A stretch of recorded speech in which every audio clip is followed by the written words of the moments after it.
Okay, we're spatchcocking a chicken today. I hope everyone's excited. I sure as hell am. So this thing, we're gonna pull this little piece out. This is a Purdue bird, pretty good one, pretty nice sized. So we want to locate the breast area. Want to flip her over. Ooh, juicy. We're gonna cut this backbone out. It can be a little bit of a bear. This is not the time to be nice. You need to really get in there and rip her up. It is what it is. Just be careful you don't cut yourself.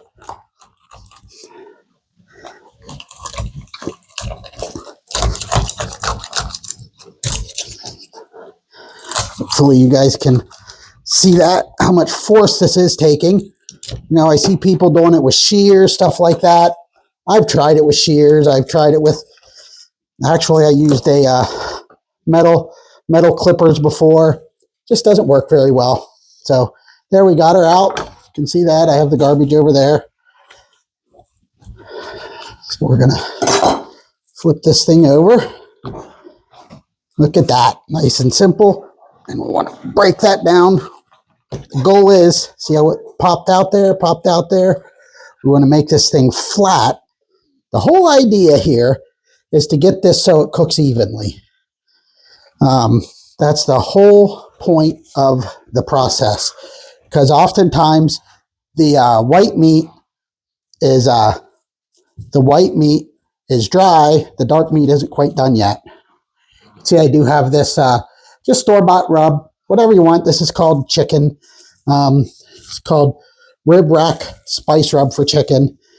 You want to make sure you get in all the little crevices there, because you're spatchcocking. See that? Just turn her over. So it's going to lay a little different, but it's really a great way to cook the chicken, because with it being so even, it's like cooking a steak. You want the steak to be the same width the whole way through. That's the idea.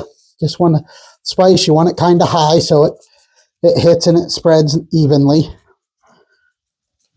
Makes a little bit more of a mess, but it's fairly easy to clean up. So I usually end up hitting it twice. I like to hit the one side, flip it over, and that seems to kind of, see how it just kind of makes this like juice there? Nice and simple, not real hard. So we're just a minute or two in here. Going to take one thermometer, and you don't want it next to the bone, but you want it definitely in towards the center. So if you feel the bone, just move it a little. That's probe one. Here's the breast. Want one in the breast. Now I usually use a third thermometer, just in case one doesn't quite hit right. I like to use 3 since I have 3. Why not use it? So that's it. We'll be back as we take her to the smoker. Okay, so you can see I actually had the cutting board and a cookie sheet. The reason for that is I've done this before on just a cutting board, and what has happened is when I carry it out, I drip all over the dang floor. So that's not a cool thing. Today, I'm going to be cooking it down for the simple reason that we're cooking some other things today too. So I just need a little bit of room on the side here. So just going to keep plugging away. Have the smoker set at 285. It's a little warmer than I do chicken sometimes, but I want this to be nice and crispy when it's done. I don't want a soggy, thick, chewy skin. So we'll monitor that, see how we did with the temp. Yes. Alrighty, we will check back. If you find value here, please like, subscribe, and don't forget to share it with your friends. Please let me know if you have any ideas, any thoughts, anything you'd like to see. Again, we have the smoker, we have a flat top, we have a gas grill that goes with that, we have a Ninja, we have the grill box here. We can do pizzas, you name it, we can do it. Seafood boils. We'll check back here and let you know how progress goes. Thank you. Okay, guys, spatchcock chicken is done. She's rested a little bit, so really anxious to dig in here. I just wanted to show you couple things that I do.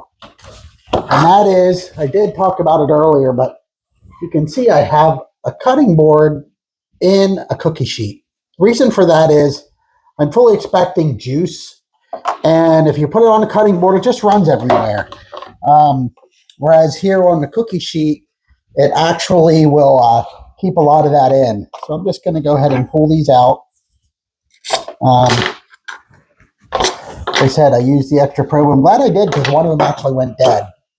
And then the other thing is I have this nice wide spatula for my flat top. And that works great to pick these up because it gets so tender. So just wanted to point that out. So I'm just going to take this leg. Oh, pulled right off. Look at that. Oh my goodness. Look at that juice on there. Oh my, just butter. Just like butter. And then when you carve this up, go right down that backbone there, then come over here and work yourself right in underneath that breast meat. And what that allows you to do, separate that in a large chunk. You know, it's a chicken, it's not like a turkey. A large chunk, and that allows you then to slice it. So you get a couple nice slices off there.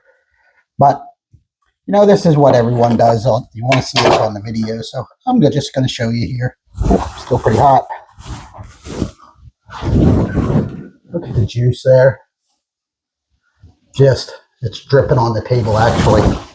Just absolutely phenomenal. You know, they talk about spatchcock and chickens, turkeys, stuff like that because of how flavorful it is. I can tell you, best white meat, best dark meat. I've had really good white meat, really good dark meat. But the thing about this is they're both really awesome. And with cooking it with just a slightly higher temp, honestly, the skin could be rendered a little better. It's a little chewier than I'd like, but has great flavor. The season's really good. Like the seasoning. Maybe next time I'll crank it up just a little bit more at the back end. Get a little crispier skin, but even there, I don't know if you can see, just the juice is just, from touching the skin, the juice is just squirting out. Absolutely amazing piece of meat. Great cooking method. Easy, fast. Was like an hour and 10 minutes, hour and 8 minutes, something like that, on the smoker. So, sorry to say so much, I'm still chewing. It's so good. If you find that you like this, you find value in it, it's Easy Backyard Bites. Please like, share, subscribe. Let me know if you have any questions, ideas, things to do different. We have multiple things we can cook on. I really like to dig in and figure recipes out. So if you have something you'd like to see, let me know. I'd be glad to help you out. Jeff at easybackyardbites@gmail.com. Thanks. Have a great day.